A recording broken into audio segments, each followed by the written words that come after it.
Hmm.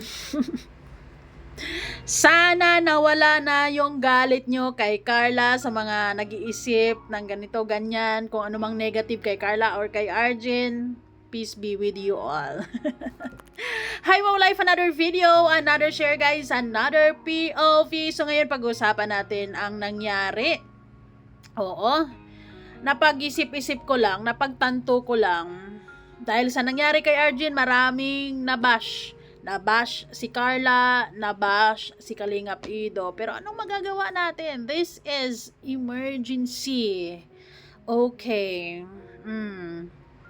So, syempre, libo-libo ang mga nag-aabang kay Carla, na inaabangan talaga si Carla doon, na isa sa mga inaabangan talaga na Kalingap Angels na rumampas sa araw na yon, di ba? And dahil sa ilang oras ding pag-aantay, tapos nag-aantay, tapos wala, syempre the disappointment is real. So bago pa nila malaman ang rason, talagang inatake na nila agad-agad si Carla, na kung ano-ano pa mang mga reason kung bakit rumampas si Carla. Ando na yung mga kung ano-ano mang mga negative assumptions nila kay Carla. At kahit na nung nalaman na nila yung reason kung bakit hindi nakapunta si Carla, still yung iba ay hindi pa rin makontento at hindi pa rin enough sa kanila, dahil Kisho, pwede namang iba ang magbantay, di ba? Pwede namang iba, basta magagawan daw ng paraan, basta rarampalan talaga si Carla.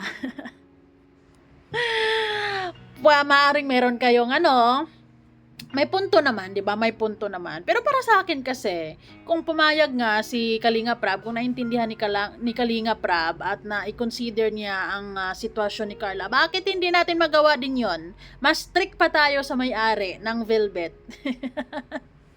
Pero anyways, kung sa ibang company 'yon nangyari, hindi talaga pwede 'yon, since nakapirma din ng kontrata si Carla, so it means she is committed to it na. And then, since si Kalinga Prab ang may hawak dito, she's excused, 'di ba? Kumbaga naintindihan ni Kalinga Prab yung reason ni Carla, dahil hindi lang naman basta-basta yung reason na yon, hindi lang basta nag-excuse, hindi lang basta napagod lang or sumakit lang yung ulo, ganun. Basta emergency nga ang nangyari kay Arjen, at minabuti at pinili ni Carla na siya yung mag-alaga or magbantay kay Arjen sa araw na yon. And actually, napag-isip-isip ko din, what if kung si Kalinga Pido ang nagbantay? Nako, napakagulo siguro ng mga EDC fans ngayon. Yung tipong ilang araw talaga bago mawala yung mga assumptions nila, na kung what if ganito, what if ganyan. 'Di ba? Ang nangyari nga is hinatid ni Kalinga Pido si Arjen sa hospital, sila, 'di ba? Hindi pa rin maintindihan yung iba. Hindi pa rin nila maintindihan yung mga bagay-bagay. But anyways, I hope you guys maging considerate enough sa nangyayaring ito, dahil this is real case, 'di ba? Kumbaga totoo to, hindi lang to basta drama ni Arjen. Hindi madali din magkasakit, guys, 'di ba? Sa kwento ni Arjen na masakit yung nararamdaman, masakit yung puso niya, ay grabe. 'Di ba? Hindi rin siguro, kasi napagdaanan ko din kasi yung mga ganyang mga pakiramdam, hindi rin talaga madali. And thankfully, dahil meron siyang mga kaibigan or meron siyang pinsan na may ganitong malasakit, 'di ba? Ako actually napahanga ko lalo kay Carla, kasi this is it. Ito talaga yung tinatawag nila, blood is thicker than water, because siya talaga ang nag-sacrifice na, sige, ako na dito, bahala Kalinga Pido, kayo gawin yung trabaho nyo ngayon, ako na ang bahala kay Arjen. For sure, nagpaalam din naman na siya kay Kalinga Prab, since umuki si Kalinga Prab, so okay lang din, di ba? Dapat okay lang din sa inyo. Bakit strict pa yung iba kaysa sa may-ari? Anyways, hindi pa siguro tapos ang mga umiinit na ulo, dahil siguro summer, si Carla napapa-MyD na lang or napapa-stories na lang. Sabi nga niya, I'm at peace. If you hate me, that's on you. True. Sabi niya, para sa kanya, kumbaga, tahimik na siya, or kumbaga, masaya siya sa kung ano mang ginawa niya, sa anong mang desisyon niya sa araw na yon. Kung galit kayo sa akin, bahala kayo, 'di ba? Sa inyo na 'yan, kasalanan niyo na 'yon, 'di ba? Next is nasabi niya, "Ba't ganyan ang mga tao 'yan?" Ganyan talaga, Carla. May mga tao na actually may mga tao na mas pinairal yung yung init ng ulo kaysa intindihin yung mga bagay-bagay. Kasi yung iba hindi kasi sila naniniwala sa kwento ni Arjun, ganito, ganyan. Pero syempre, si Carla yung naka-witness, si Carla yung nandoon, si Carla yung nakakita sa sitwasyon ni Arjun. So, syempre, hindi man niya yun basta-basta pababayaan kapag gano'n na yung nakikita niya, di ba? So, natataranta na rin talaga sila, Roseanne, at walang ibang tinatawagan kundi si Kalingap Ido, because si Kalingap Ido nga yung scouter nila. Anyways, dito si RG naman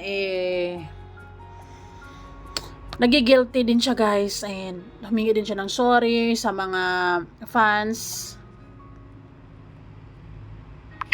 At grabe, hindi lang pagbabantay yung ginawa ni Carla, talagang siya pa ang nagbayad, guys, sa bill. So, Arjun, doble ingat next time, 'di ba? Dahil hindi sa lahat ng pagkakataon andyan yung pinsan mo, may makakasama ka, andyan si Kalingap Ido, 'di ba? Sa ganyang mahirap din yun, no? Pag help yourself, for sure meron kang alam niyan dahil nurse student ka naman, for sure meron kang alam ng mga first aid, what to do, 'di ba? But anyways, sabi nila hindi daw asthma, so mas malala yun kapag kapuso kasi, no? And saka wag ka masyadong magpa-stress kasi baka na-trigger din yung mo sa stress, depression. So masyado ka siguro nag-isip ng mga bagay-bagay. Wag mo na isipin yung mga bashers mo. Kasi kapag andito ka talaga sa SOCMED, nako, may mga tao talagang gusto ka, may mga tao talagang gusto ka lang talagang i-bash din. Hindi nila ang init-init ng dugo nila kahit wala ka pang ginawa or may nagawa, pero nagsorry ka na or hindi nila agad makakalimutan. Anyways, nasa akin po kasi ay nagigilty po baga ako kasi hindi siya naka-attend. So, sa iba po ay maging proud na lang din po sila kay Carla kasi nga po, andyan si Carla din po para sa akin. Natulungan din po. Kasi kung hindi dahil kay Carla din, kung hindi siya sa akin nakasikaso, hindi ko kasi hinihingan ko ako nagsalita.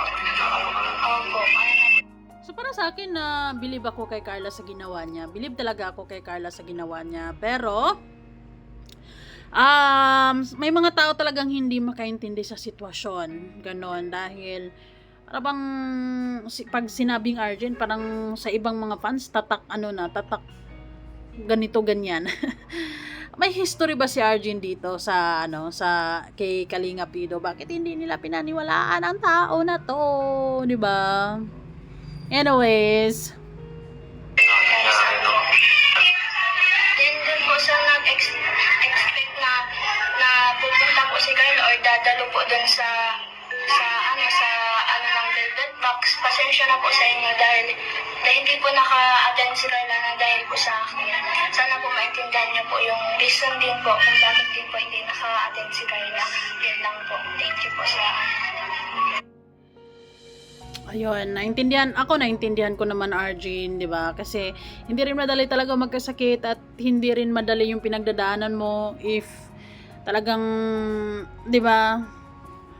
If it's about stress or anxiety, so on and so forth, over fatigue, ganon, or dahil sa puyat, dahil hindi rin madali ang pagiging nursing student, so take a rest, 'di ba? Kalma. And wag ka muna masyadong sa mga comments dito sa SOCMED kasi mainit pa talaga ang mga person ngayon. Pero para sa akin, since nabibilib ako kay Carla dahil naisip ko talaga na si Carla pala is talagang maaasahan. Bilang isang kaibigan, maaasahan. Through thick and thin is pwede mo you can count on her. Ganon. So, maganda yung may ganyang samahan sila sa isang apartment na magkakasama sila dyan because panatag yung loob natin na kung ano-ano mang mangyayari, may kanya-kanya, or hindi man natin alam yung emergency, di ba? Who knows? Alam natin na kaya nilang tulungan ng isa't isa. Ganyan. Kasama na po yung pag-isip sa akin at yung sa tudiin ko nga po. Nag-ECD pala po ako ay nung... Meron pa isa, may ibang test pa. Nung na-emergency po ako, ECD na po pala ako doon. Inano ka na rin. Sabi nila po. Di may additional babayaran pa tayo. Sana magpa-general check-up din si Arjen para malaman talaga kung ano ba talaga yung nararamdaman niya, 'di ba? Mahirap kasi mahulaan kung ano ba 'yan, kasi kung symptoms lang yung isipin natin, marami din naman, 'di ba, magkakaparehas ng symptoms, pero ang findings at the end of iba, 'di ba? So ayun, antayin na lang natin yung result. Kailan yun? April 3 ba? After 7 days, ika nga, sabi na malalaman natin kung ano man yung ayun. So ngayon, lesson learned siguro para kay RJ na wag masyadong mag-isip, or kung hindi man maiwasan, syempre help yourself na pakalmahin, kasi kapag katulad niyan, kung hindi talaga makakatulong, hindi talaga maganda para sa iyo na mag-isip ng sobra-sobra tapos mati-trigger yung ganyan, so 'di ba? Delikado, kasi hindi man sa lahat ng pagkakataon may kasama ka, andyan si Carla, andyan si Rosa, andyan si Kalinga Pido. What if kung andun sila sa ibang lugar at hindi nila kayang, wala sila agad dyan sa oras na kailangan mo, 'di ba? So iwas, lalo na kapag kung ano mang mga pinagbabawal, iwasan mo muna, 'di ba? Mahirap na, ang hirap niyan. Okay, nabayaran na po yun. Gumawa ko yun. Ituloy ko na naman natin. Sige, buti naman. Salamat. Sino nagbayad nun? Si Carla nagbayad nun. She's a kalingap angel indeed, 'di ba? Talagang may pusong kalingap, may puso para sa pagtulong. Bilang isang kaibigan si Carla, talagang masasabi ko maaasahan talaga. And she did a right thing kung ano mga kailangan niyang gawin sa araw na yon. And maraming salamat, Carla, for being there and to help also Arjen sa kanyang bayarin sa hospital, kasi kung wala si Carla, baka isipin na naman ni Arjen, saan na naman tayo kukuha na paano. Although andyan si Kalinga Pido, since binablog siya, yun nga yung purpose ni Kalinga Pido kung bakit siya binablog, to help din financially, di ba, para may pambayad. Pero Carla did. Ay, grabe naman, palakpakan. 'Di ba? Anyway, sana mawala na yung sakit or disappointments nyo kay Carla. And antayin na lang natin yung live selling nila ni Papa Joms. Siyempre, hindi niya basta-basta pababayaan si Arjen, kasi hindi lang niya basta kaibigan niyan, kamag-anak niya, pinsan niya. So talagang since siya yung may kakayahang tumulong, andun siya, 'di ba? Nagbigay lang siya ng tulong kung ano mang kailangan ni Arjen sa araw na 'yon. And you must be proud of, kasi yung Lodi natin ay may pusong marunong tumulong at may malasakit, dahil kung iba pa yan, bahala ka dyan, 'di ba? Kanya-kanya tayong diskarte, ganon. Pero siya ganon, 'di ba? Sana maintindihan nyo ang side ni Carla. And Carla naman, wag mo na ring isipin kung ano mang mga sinasabi ng ibang tao sa iyo. Isipin mo to na you did a good job, 'di ba?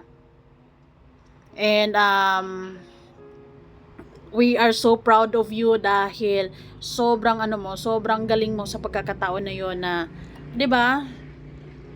Ang galing, nagsakripisyo siya, hindi siya romampa, hindi niya iniwan si Arjen, inalagaan niya, binayaran niya yung bill, sana all. So Arjen, kalma, 'di ba? Ginawa din yun ni Carla para hindi na rin masyadong mag-isip si Arjen ng kung ano-ano pa man, 'di ba? Kasi dagdag iisipin na naman yun kapag about sa hospital bill, 'di ba? Pero si Carla is to the rescue. Maraming salamat, Carla. And ayun, thank you so much guys for watching.